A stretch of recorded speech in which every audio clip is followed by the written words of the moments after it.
las enseñanzas de Juana de Ángelis, que a través de Divaldo Pereira Franco nos ha dictado alrededor de 15 obras de psicología transpersonal. En estas obras nosotros hemos detectado gran ayuda para poder superar todas aquellas dificultades, todas aquellas torpezas que aún tenemos y que nos cuesta mucho hacer mucho esfuerzo para lograr esa superación. Estas dolencias del alma no es el dolor que nosotros sentimos por la ingratitud de los demás, del prójimo, no, es el dolor que nosotros causamos con este proceso de imperfecciones que tenemos, pero que sin embargo, como criaturas pensantes, estamos desarrollando y desarrollando, estamos logrando transformaciones, haciendo esfuerzos muy prolongados, y es allí en donde nosotros encontramos esos potenciales que poseemos, como son los psicofísicos, los parapsicológicos y los mediúmnicos latentes en cada uno de nosotros.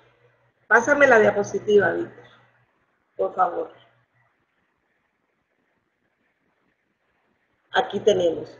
Entonces, ¿qué encontramos nosotros? Que sí somos poseedores de aquellos factores que nos van a permitir a nosotros, dentro de ese esfuerzo que venimos realizando, por esa superación y aquella situación que nos lleva y nos apega a las cosas materiales, que nos llevan a tener mucho amor por ciertas situaciones que el ego nos impone.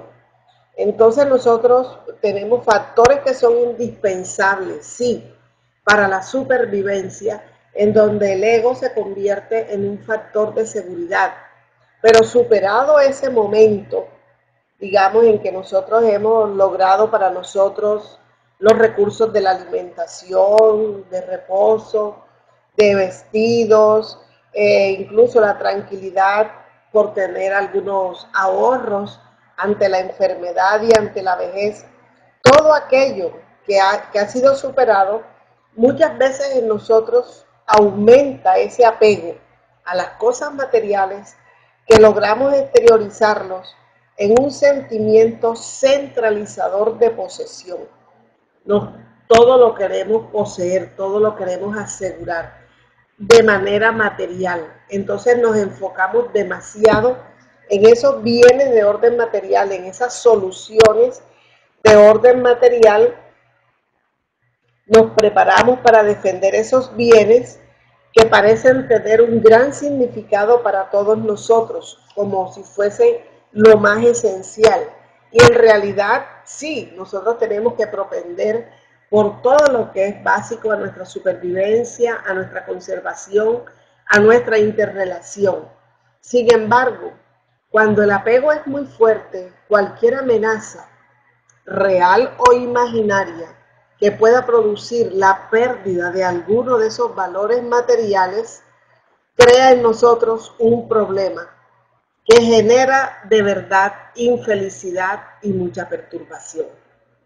Entonces, ¿qué sucede?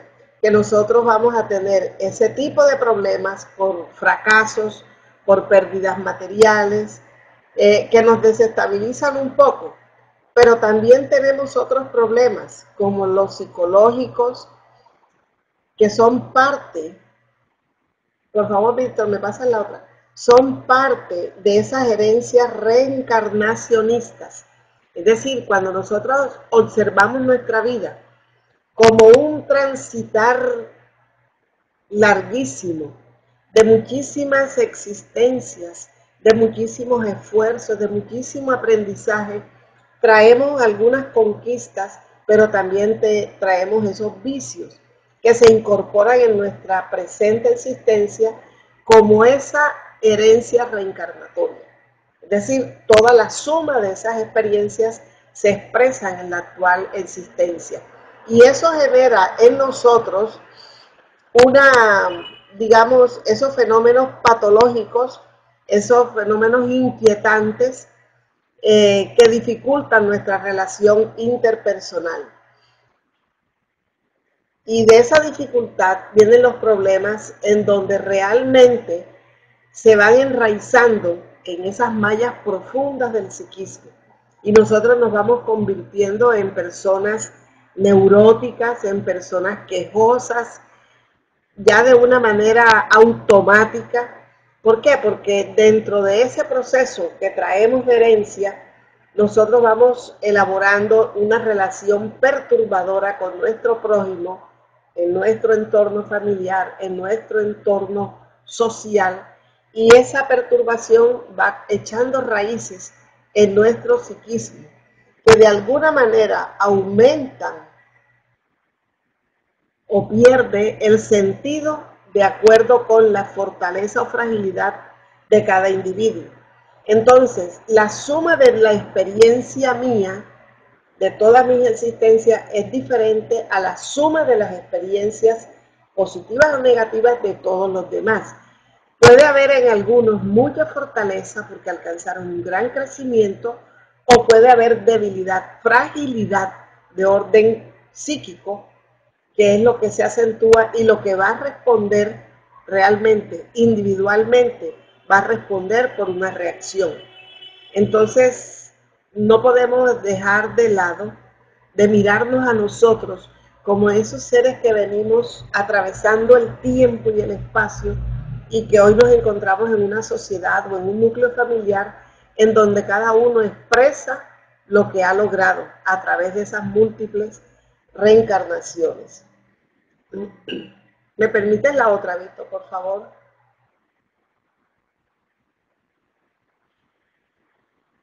Y nosotros encontramos allí que simultáneamente a esto, a estos fenómenos de los que nos dan esa inseguridad de la interrelación personal, nosotros vamos a atribuirle estos fenómenos a esa imperfección de nuestra alma, es decir, a ese proceso no completo de perfeccionamiento que nosotros pudiéramos alcanzar. Entonces, lo que para uno constituye un gravamen muy alto, aborrecimiento, para otro significa apenas un accidente recorrido en el transcurso de la marcha de su vida. Entonces, cuando más se valora un problema, más vitalidad se le ofrece. Si para mí es grave, gravísimo, que me toquen algo de mis cosas personales, pero para otra persona no es tan grave, sufre más aquel que ese objeto o esa situación que le han tocado le da tanta vitalidad que sufre más quien la posee. Aquellos que toman aquello como un ligero accidente, pues lógicamente están tranquilos, no tienen ninguna trascendencia para ellos.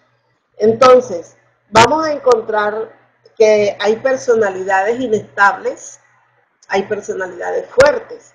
Entonces, las inestables normalmente, los complejos psicológicos asumen las posibilidades por los acontecimientos de problemas que se acentúan. Cuando algo en lo que se confía o de lo cual se espera un resultado positivo se transforma en un desastre, en un fracaso, enseguida el ego huye y lo escamotea porque le falta la conciencia lúcida, afirmando yo soy el culpable. Entonces, me pasa la próxima, Víctor.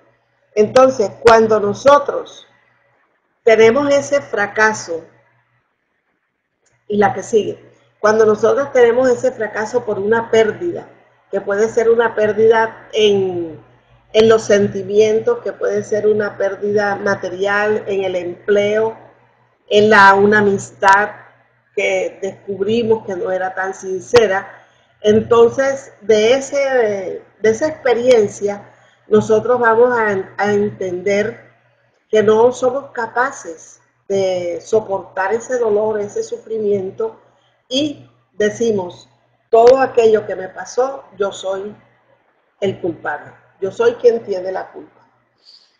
Entonces, esa inferioridad psicológica, cuando yo me escamoteo y huyo de eso, esa inferioridad psicológica desarrolla en mí el complejo en el que se refugia y aun cuando está en aparente conflicto, en él se realiza, se justifica y deja de luchar. Entonces yo empiezo a buscar la justificación de esa conducta, de esa inferioridad con la que yo enfrento cualquier conflicto que se me presente por delante. ¿Verdad? Un minutico ahí. Entonces, todo el esfuerzo por solucionar aquella situación debe ser de una forma natural. Nosotros vamos a tener errores, sí. ¿Por qué vamos a tener errores? Porque estamos en un proceso de desarrollo, de crecimiento, de perfeccionamiento. Entonces seguimos haciendo esfuerzos. Nosotros no podemos bajar los brazos ante la lucha que debemos enfrentar con nosotros mismos, con nuestro ego, con nuestra sombra, como le llama Juana de Ángeles, y ese esfuerzo por solucionar este problema debe estar desprovisto del miedo, de la ansiedad, de impedir que los fantasmas de la inseguridad que diseñan en la imaginación creativa el refugio de la irresponsabilidad. ¿Cómo entendemos esto? Que si nosotros tomamos la situación con naturalidad, no le vamos a dar espacio ni a la imaginación creativa cuando empezamos a tener esos diálogos mentales. Si esta persona hizo esto, fue porque yo fallé en esto.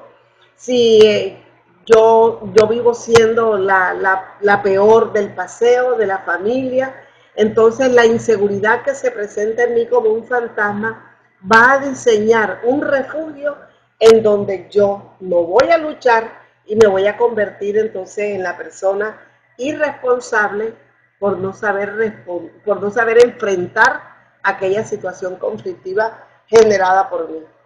Entonces tenemos otro tipo de temperamentos que se transforman, exacto, estos otros temperamentos que transforman los problemas de dificultad y perjuicio cuando el ego establece la culpa es del otro, fue que yo estuve enfermo, es que tuve un niño pequeño que no lo podía dejar solo, el grupo social no me comprende, el destino está en mi contra, nací con un karma, no tengo escapatoria.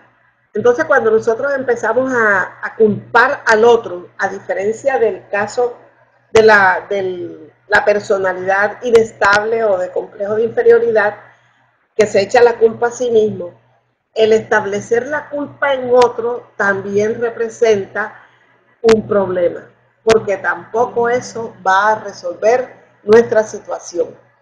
Entonces, ¿qué pasa? Que se utiliza en estos casos el complejo de superioridad y se coloca por encima de cualquier sospecha de fragilidad para esconderse en las justificativas de ser incomprendido, de ser perseguido, de ser infeliz.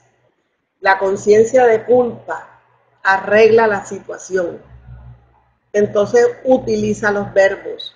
Si yo hubiera, si yo pudiera, si a mí me hubieran dicho, si yo te hubiera avisado. Entonces ese hubiera, ese modo de conjugar el verbo en ese tiempo, que es un pasado no tan pasado, está diciéndome a mí que la culpa es mía y que yo estoy disfrazando esa conciencia de culpa, buscando en ese verbo conjugado de esa manera al responsable, ¿verdad? Entonces, la conciencia de culpa que arregla todo eso nos está diciendo que realmente el problema es de la criatura humana. Es urgente que nosotros entendamos que es la propia criatura, nosotros como espíritus encarnados, con un recorrido inmenso, con una serie de experiencias acumuladas, estamos necesitando atención de nosotros mismos. Por eso es necesario que aprovechemos este estudio que nos brinda Juana de Ángelis también en el despertar del espíritu, para nosotros encontrar nuestro yo profundo. Y entonces, en esa búsqueda incesante, con un esfuerzo serio, con un esfuerzo bien dirigido, nosotros vamos a encontrar un crecimiento personal. Nosotros vamos a darnos cuenta que en mi yo profundo hay cosas que mejorar, que cambiar, que trabajar, que fortalecer, con sinceridad hacia nosotros mismos. Buscar en ese análisis, en ese autodescubrimiento, todas esas situaciones que nosotros sabemos nos van a brindar más tarde la madurez psicológica que nosotros necesitamos. Ese yo profundo entonces emerge desatando los recursos. ¿Cuáles recursos? Esos que hemos adquirido, esos que son nuestros propios méritos. Son inestimables, innatos, pero no innatos porque sean un regalo, es que los hemos trabajado en existencias anteriores.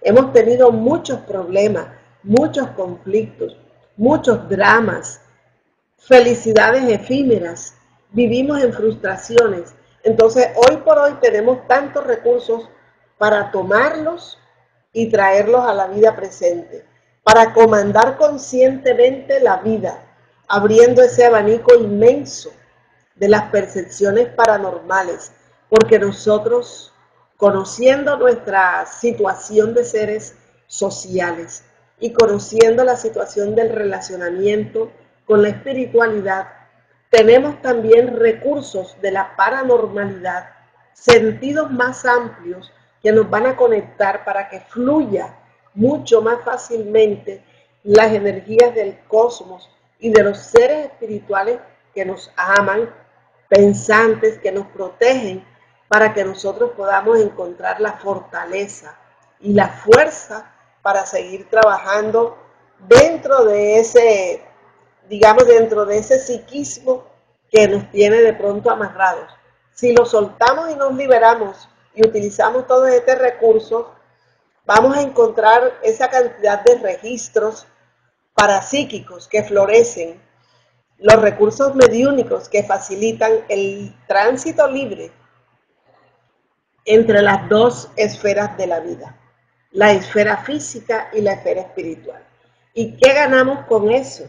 Ganamos mucho, porque nosotros tenemos un velo que nos impide recordar nuestras vidas anteriores como un mecanismo de ayuda, pero también tenemos protectores, mentores, guías, amigos, muchos afectos en la espiritualidad que van a ayudarnos a tocar esos botones que se activen, esos archivos que se activen para que nosotros, utilizando todos esos recursos, incluso los mediúnicos, podamos tener unos diálogos con seres espirituales de respeto, con seres espirituales amorosos.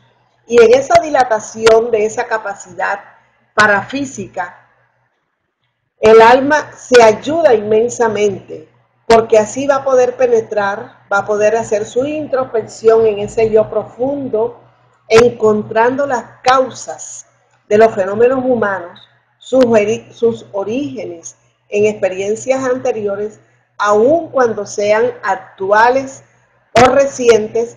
El ser necesita de ellos para recuperarse moralmente y desarrollar esa madurez, ya que el estado de infancia psicológica resulta de la falta de realizaciones evolutivas. ¿Qué estamos mirando aquí?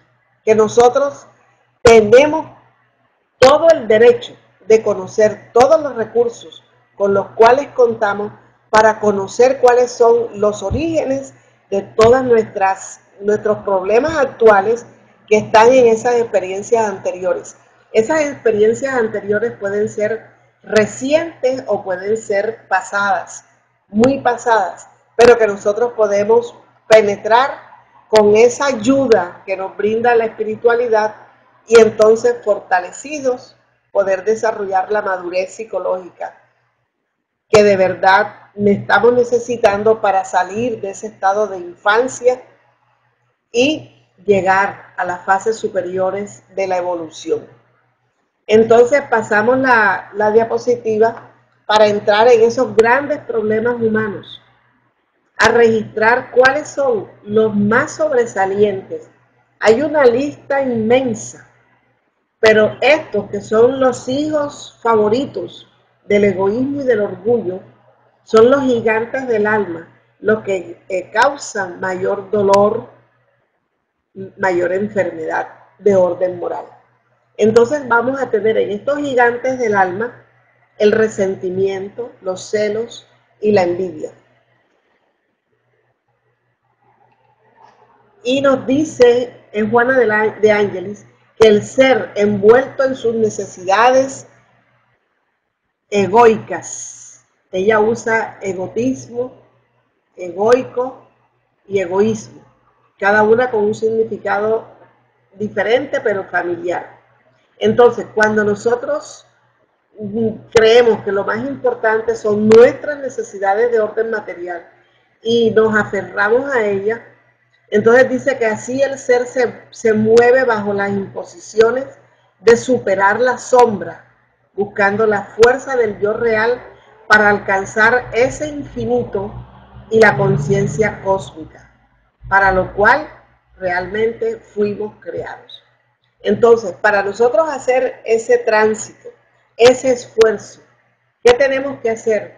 Surgir de ese fondo, de esa sombra, de esas imposiciones del egoísmo y comenzar a superarlas. Y superando y logrando esa superación, logrando esa reforma moral a través de la educación de nuestros sentimientos y de nuestros afectos, de nuestras expresiones, nosotros vamos caminando hacia lo infinito y nuestra conciencia se va iluminando, va siendo cada vez más lúcida hasta tener un contacto con la conciencia universal o cósmica que proviene de Dios.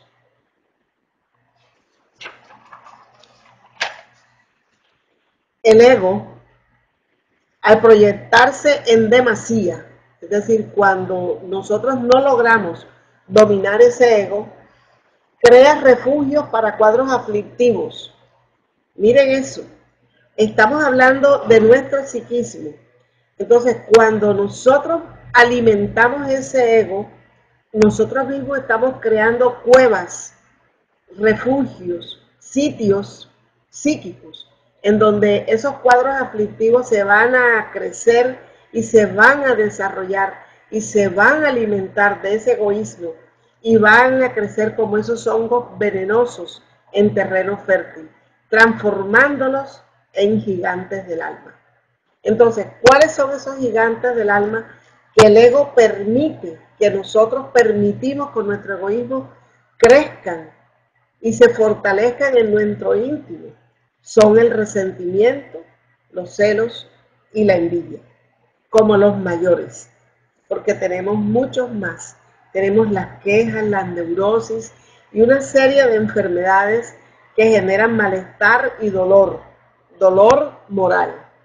Entonces vamos a analizar cada uno de nosotros de manera rápida, podríamos decir, y vemos el resentimiento, cómo rompe, así como se rompe el eslabón de una cadena, cómo el resentimiento destruye relaciones, destruye confianza, destruye fidelidad, destruye lealtad.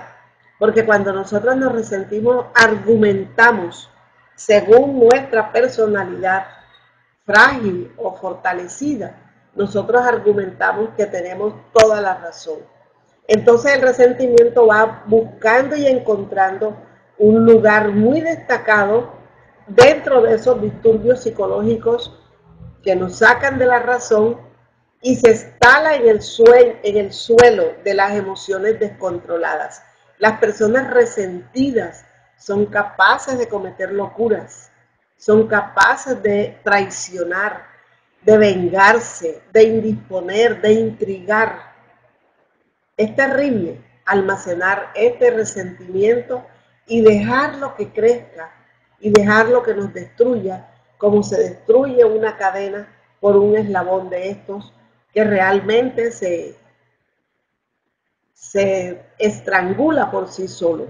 Entonces, como nosotros encontramos muchos biotipos, dice Juana de Ángeles, que son muchos los biotipos de orden emocional, cultural y religiosos y no religiosos, cada uno reacciona de acuerdo con el nivel de conciencia que haya alcanzado. Nosotros tenemos una conciencia, digamos, humana, normal, nos están dando las manos, tenemos la posibilidad de crecer con estos familiares difíciles, con este grupo de trabajo pesado, tenemos cómo desarrollar paciencia, tolerancia, cómo sonreírle a las personas que nos muestran una cara dura, ¿verdad? Y entonces nosotros vamos a enseñar aquello. Pero si por el contrario dejamos salir ese guardado que traemos y lo enfrentamos con los guardados que tienen los demás, vamos a tener choques muy fuertes y vamos a generar mucho dolor y va a haber una conducta reprochable mayormente en aquel que tiene el conocimiento.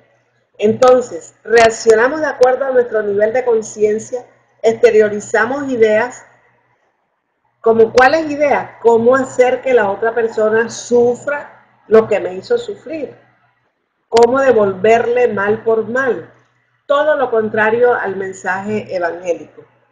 Entonces vamos entonces a mirar aquí el predominio que hay de esa naturaleza, de esa conciencia animal que a nosotros nos desgarra cuando almacenamos estos resentimientos, y eso va en detrimento de todos los valores espirituales y éticos que hemos traído y que hemos recibido del hogar, de la educación, de los buenos ejemplos, del legado religioso en el cual militamos inicialmente y ahora más con el legado de la doctrina espírita. Entonces, cuando tenemos ese predominio de nuestra condición animal sobre nuestros valores espirituales, vamos a sentir es competencia, armamos celadas, trampas, estrategias, para entonces enredar a los ingenuos y confiantes para mortificarlos. Es decir, vamos a generarles la mortificación que nosotros llevamos por dentro. El resentimiento es una expresión inferior que anhela venganza. ¿Cómo nos gustaría, de verdad? Muchas veces la habremos podido expresar.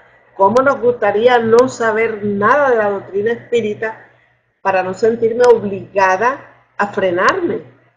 Pero bueno, tengo que frenarme porque la doctrina, porque el conocimiento, porque la ley de causa y efecto, por la oportunidad de esta nueva reencarnación, no la quiero perder y eso me ayuda. Pero ¿cuántas veces no hemos querido no conocer la doctrina y poder de verdad estrangular, coger a una persona por el cuello? No digo tanto como el cuchillo que tiene la dama escondido, ¿verdad? Sino que de verdad sentimos la necesidad de resarcir aquello, ya hoy por hoy, cambiando estos espacios que nos han hecho tanto daño, que nos han causado dolor, y es allí en donde esa competencia que se convirtió en un factor negativo se adueña de nosotros, de nuestros espacios, y nosotros nos sentimos perseguidos, de perseguidos a perseguidores, de haber sido estigmatizados a estigmatizar y de haber sido calumniados a calumniar. Entonces es allí en donde nosotros tenemos que poner por encima de todo nuestra verdad como cristianos espíritas. Aceptar sus dardos, vincularse a las ondas vibratorias de bajo tenor es opción de cada uno si cada uno desea crecer emocionalmente. Entonces, cada vez que nosotros recibimos un daño por calumnia, por injuria, por traición, por mentiras, nosotros tenemos todo el derecho, el libre albedrío de devolverlo o de ignorarlo o de superarlo. Eso depende de cada uno de nosotros, es opción de cada uno.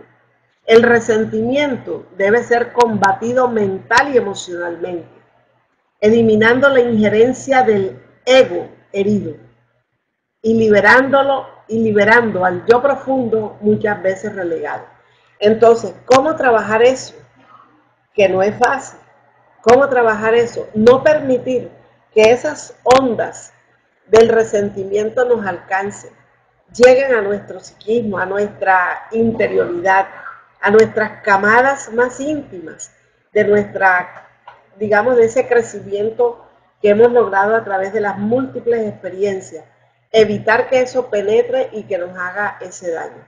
Entonces, la reflexión, el autoencuentro, nos llevarán al descubrimiento de nuestros valores y vicios de una manera neutral, justa, sin conflictos, sin escamoteos, facilitando el trabajo en aquellos que son los perturbadores causantes del resentimiento. Es la manera como tenemos nosotros de ayudar a ese prójimo que nos está ocasionando este dolor, es devolverle bien por mal, trabajar para que ellos también cambien y eliminar en nosotros todo ese tipo de perturbaciones. El otro gigante son los celos, y encontramos entonces que la presencia de los celos en el alma se transforma en un verdugo para el ser. Definitivamente que sí. No quisiéramos haberlo sentido nunca, pero lo hemos sentido. Lo hemos sentido, nos trasnocha, nos desvela, se nos cruzan todas esas imágenes que nuestra mente es capaz de crear, nos vamos más allá de lo que realmente haya podido suceder, a veces sentimos que nos quedamos cortos, en fin, pero somos nosotros los que sufrimos ese dolor y somos nosotros los portadores de esa enfermedad que son los celos. Quien cae en las mallas de los celos agoniza entre la sospecha y la duda, que nunca encuentra apoyo ni consuelo. Y la duda, la incertidumbre, nos genera una inestabilidad en la salud impresionante. Nos descompensa, nos elimina incluso el apetito. Cuando no consigue dominar aquel a quien ama o estima, porque se trata del amor de pareja, el amor de familia, el amor de hermano, hasta de los propios padres, asfixiándole la conducta y el pensamiento, entonces el ser enfermo de celos huye hacia los celos, amparándose en sufrimientos masoquistas que ocultan su inmadurez, su pereza mental y el deseo de imponerse a la víctima. Es decir, es una tortura íntima, es un trago amargo, pero que nos lo tomamos con gusto, porque bien podemos desecharlo, bien podemos manejarlo de otra forma, buscar los recursos para superar aquello. Los celos atenazan a quienes lo portan, y aquel que se torna blanco de sus preferencias va a estar sufriendo permanentemente de una situación que lo va a enfermar de verdad, tanto del alma como del cuerpo. El celoso,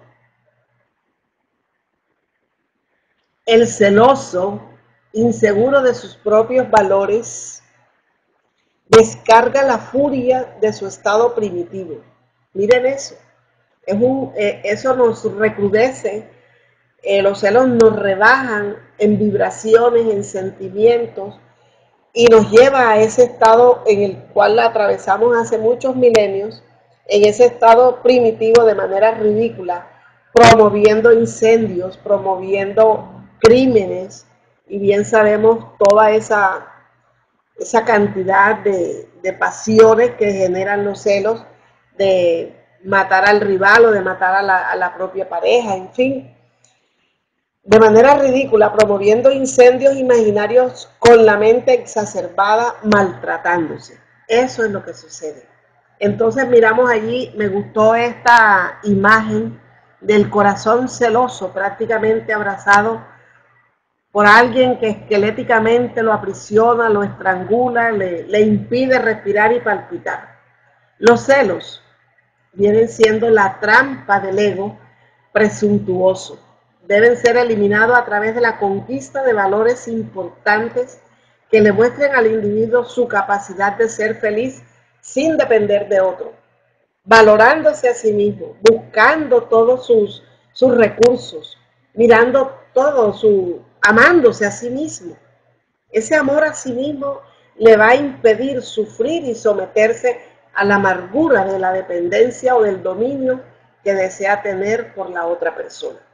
Entonces podemos mirar cómo la doctrina y cómo los estudios con Vivaldo y nuestra mentora espiritual, bendita Juana de Ángeles, nos están dando en la mano qué debemos hacer, cómo debemos trabajar en nosotros esa pequeñez y esa inmadurez para poder surgir y ser felices por nuestros propios méritos. Nos dice también que los celos tienden a llevar a sus víctimas a la locura, al crimen, a los homicidios. ¿Cuántos casos no hay de crímenes pasionales ocultos, con una buena estrategia, con todo el tiempo planificando una serie de situaciones en la mente febril del celoso, que pierde todo el horizonte y pierde toda la línea, y así destruye sus propias resistencias morales y emocionales sin dejarlo reaccionar? No lo deja pensar, no lo deja razonar, no toma un respiro. Su mente está llena de escenas imaginarias y de escenas alimentadas también por las entidades obsesoras que también lo ayudan a que desencadene de una manera fatal esta situación que él mismo, de la cual él mismo es portador. Y pasamos por último a la envidia. Ya tenemos pocos minutos, pero la verdad es que es un tema como para desmenuzarlo, muy largo, porque es mucho lo que nosotros tenemos que aprender de cada uno de nosotros, de cada una de nuestras imperfecciones y de cómo manejarlas. La envidia está catalogada como de flaqueza moral que perturba las posibilidades de lucha de la criatura humana. Si nosotros estamos siempre atentos a aquello que los demás tienen y poseen. Ok, Víctor, gracias. Si estamos atentos a lo que los demás tienen y poseen para sufrir, estamos allí a ese nivel, a un nivel muy bajo, de vibraciones y sentimientos muy bajos. En vez de empeñarse en su autovalorización, se lamenta del triunfo ajeno y no lucha por lograr sus propios triunfos, porque es que cada uno de nosotros tenemos los recursos y las potencialidades. Esas potencialidades que vimos en las primeras láminas, en donde nosotros tenemos todos los recursos para lograr nuestra felicidad y nuestra superación, nuestra madurez. Compite, el envidioso compite mediante la intriga y la maledicencia. Aguarda el fracaso del adversario, cosa que le complace. Observa y persigue acosado por una desdicha íntima. Es decir, a él le hace mal el bien de los demás. Le duele que los demás surjan. Le duele que los demás tengan éxito. Analicemos si en nosotros en algún momento, hoy por hoy, eso se registra. Que cuando tenemos una muy buena noticia de alguien, de cualquiera persona conocida o distante, si eso en el fondo nos alegra o nos entristece o no nos gusta. Ojo, porque ahí tenemos que prender luces rojas para llamarnos la atención y comenzar un plan de recuperación. No ha salido de la infancia psicológica quien aún se mantiene con la envidia y pretende ser el centro de atención de todas las reuniones. Nos gusta hablar de mí, de mis logros, de mis conquistas, de mis superaciones, de cómo he cambiado. Eso está diciendo que yo quiero ser el centro de esa reunión, y es allí donde la envidia se convierte en el resultado de esa indisciplina mental y moral que no considera la vida como un patrimonio divino para todos, sino apenas para uno, para mí. Entonces, si creemos que Dios nada más me dio oportunidades a mí, que yo soy la hija de Dios y que los demás miles de millones de seres humanos, encarnados y desencarnados, están por debajo de mí, porque Dios conmigo es que es bueno, estamos nosotros pensando de una manera muy infantil. Tenemos siempre que pensar que esa justicia divina, que es indefectible, nos alcanza a todos. ¿Y qué debemos hacer? ¿Qué debemos hacer? Buscar los ideales, respetar a las personas. Nunca se deja de alegrar, siempre debemos alegrarnos con el triunfo de otros, con o sin la realización de alguien.